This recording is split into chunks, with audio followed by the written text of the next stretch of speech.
What's going on, guys? Welcome back to yet another video. In this video, my opponent to the right has a spicy deck. It's like a steel green, but Robin Hood edition. So it's using the location, the bow, and whatnot. It's really good. Haven't really gone against this. I think this might be the second time ever.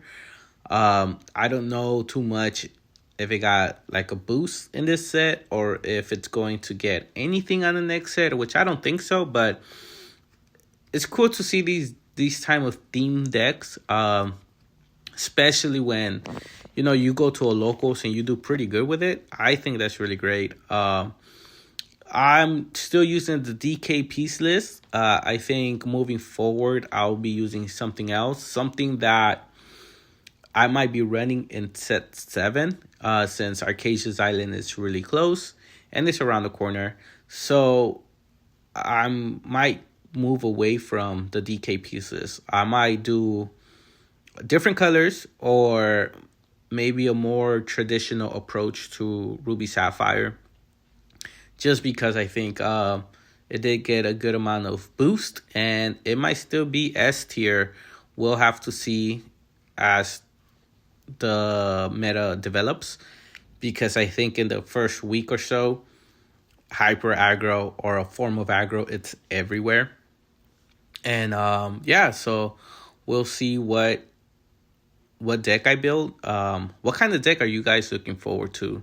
I'm looking forward to be honest, I'm looking forward to Purple Steel. I think Purple Steel might be really good, and Red Steel might look fun. I'm not sure if it'll be S tier, but it does look very fun. But yeah, so anyways, let's get into this video. If you guys are liking the content, drop a like, comment, and subscribe, all that good stuff. It takes a second just to hit the subscribe button, and I would truly appreciate it. And if you guys comment, I always reply to all the comments, and it also helps me boost the video, letting the algorithm kind of say, hey, this is a good video, let's promote it. And so a simple comment, a simple like would go a long way. So just if you guys could do me that favor, that would be great. We're heading really close to 1,800 subscribers, and that would be amazing, because then 2,000's around the corner. So let's get into this video. Sorry for the glare, but that's a Hiram and a Manor, and he has a Diablo with a Pete. Pete does damage to this deck because it relies on a lot of actions, but whatever. I quest 1 with Hiram and I summon a Maui Half Shark because I want to set up, unless he has another Pete, but I know he cannot bounce.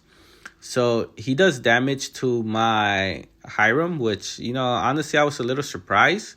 I was like, why would you kill, Hiram? But then he drops the Go-Go, and I was like, oh, shit. Gains 5 off the Go-Go, and then he does Dog. He has no cards in hand and replenishes 2. What a great play. He's at 15. I was like, dang, that's crazy. I was not expecting Go-Go, honestly. I was not. I swing for with Maui Half Shark to his Diablo, since we're both evasive. Debating what to get. I decided to get Harfalgo just because I want to be able to go through my deck. I gain 1 lore because I played in action. Sing it with Hiram. Get a card in hand. And 1 into the Inkwell. Exerted, of course. I think I have like 8 cards in the ink so far. Pay 1 with Popsicle. Just trying to see what I get. And I decide to blow up the board because he only has 2 cards in hand. And I have a Let It Go. So whatever he summons, I know I'll be able to take it off. So I'm not too worried about that. He is at 15 though. Another good Go-Go, and I'm done for. But I want my Manor to do all the work right now. So I gain 2, going to 10. And because I inked twice on the previous turn, I'm like, all right, cool. I have more ink to play with, more options, So I pay 5 for a Let It Go, I believe, because I want to get rid of his beast because I know he could ready him up and quest more. And then I pay 4 for a Grandma, just going through my deck, finding answers pretty much. And I ink a Maui Shark. Why do I ink a Maui Half Shark? Because I want to find I want to have more ink and play more stuff. Because right now I'm in the mood in the I gotta enter everything. I paid 2 for sale, sing with grandma, and get 1 to my hand. I gained 2 for manner. What a good sportsmanship. He reminded me of manner. Shout out to my opponent. I truly do appreciate that, because sometimes you're doing other things or you're looking for options that you completely forget about your location, especially because it's on the top corner. And I pay 7 for a B prep. I still have 1, but obviously I can't do anything. So again, I'm just trying to enter his board. There's that infamous bow, and he summons a Robin Hood. And I'm just reading the bow. Me specifically, if I don't see a card constantly, I have no idea what it does. So when I go against these type of decks, I gotta read like, hey, wait, well, what does this card do again? You know, that's just me. I summon a Maui Half Shark, and then I sing. I hardcast, not sing. I hardcast Pirate's Life, going to 17, reducing him to 13. And I'm like, all right, cool. Now with my manner, I'll be able to gain 2, and I could just quest 1 or sing something and win the game. So I'm feeling pretty good right now. I had to answer his beast because I know his beast could have closed out the game. So that's why I had to be prep 1 single card, but he ends up scooping. So GG's, I took the first one. Second, I go first. I Inca let it go, but I have no turn 1, which this deck, honestly, like any other deck, but this deck specifically, if you don't see a turn 2, it's bad, man. I see a Visions, which it's a turn 2, but you're trying to see a turn 2 ramp, not a turn 2 card, if that makes any sense. You really want to see your T-pose. You really want to see your sale. And I had ink 7. I don't care about my turn 1. Seeing Popsicle is great, but I don't care about my turn 1. I care about my turn 2. And I mulliganed for 7, and I still didn't see a turn 2. I still can't play. I'm about to go to turn 4, and I haven't even played anything besides the Vision, but Vision doesn't really help me out. So he summons the location, and he's able to move his Robin Hoods for free. There I go again, reading the card. Like, what the hell does this card even does? Like, I have no idea. I know it's a location. I know it's a Robin Hood location, but I have no idea what it does because, I mean, I don't play that card or I don't go against that card. So I see a Tala. I'm able to go through my deck a little bit and get the best card out of the top 2. So I'm like, all right, cool. So this location gives them Ward, which Ward is really strong because I can't do Brawl. I can't do... well, honestly, that's pretty much it. But Brawl helps out a lot. I could normally Brawl his Robin Hood so that way he can shift, but not this time. I got to get rid of the locations or just attack them. But I was like, all right, cool. Ink a Hiram because I do not have a Popsicle, so he has no value right now. I pay 4 for my manner. I should have attacked his Robin Hood. One of them. I gotten rid of it. But the reason why I didn't is because I want to sing with grandma. I don't want to just I don't want him challenging my grandma and getting rid of her. So he summons a Diablo. He pays to move his Diablo into the location, giving him Ward. Now I cannot do Brawl on him, which sucks. I am trying to see a B prep because seeing a B prep would be really great. So there I go, singing with Tala, getting an extra ink, going through my deck. Just great card, such a great card. And I hardcast another one. Just again, trying to build ink, trying to get my B prep. Honestly, I think B prep is really good. He reminds me of Manor once again. And in this time, I'm like, man, I really wish I ran a big Sisu. I would have cleared out his board except Pete. But I don't run a big Sisu because I pretty much have 100% the exact same list that DKP has. And he does not run a Sisu, which I think running one Sisu would be great. Or even a Scar. I could have challenged everything, heal and keep challenging, but those are the cards that are very situational, will help you at times, but sometimes it won't because it's in an inkable. And running 4B preps, normally you see them.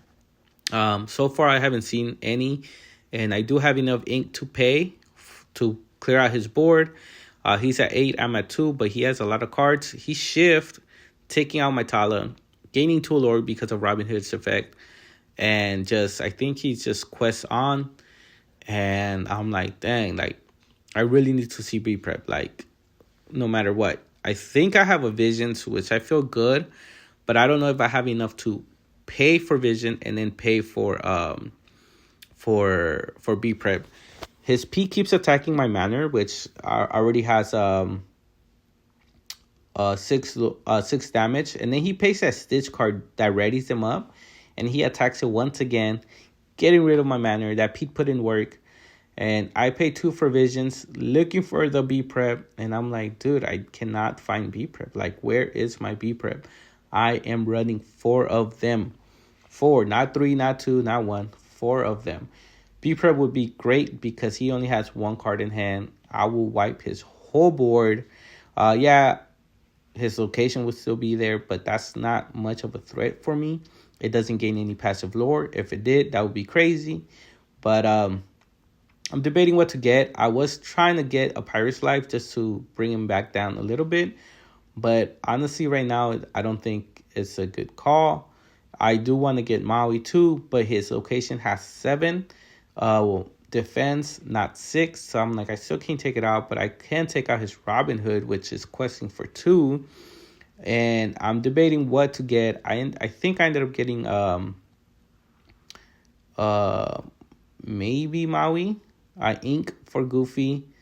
I don't have enough to pay Goofy and Maui. And I'm debating what to play again. I'm just like, dude, where's my B prep? That would change this game drastically.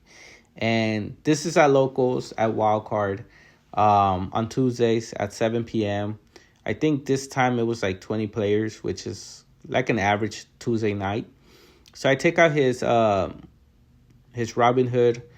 He draws an extra card because of his effect, and I heal my Maui just in case if he wants to run. If he wants to hit it with something, he has to do it with 2 different characters, not just 1. So I'm like, maybe taking out something else.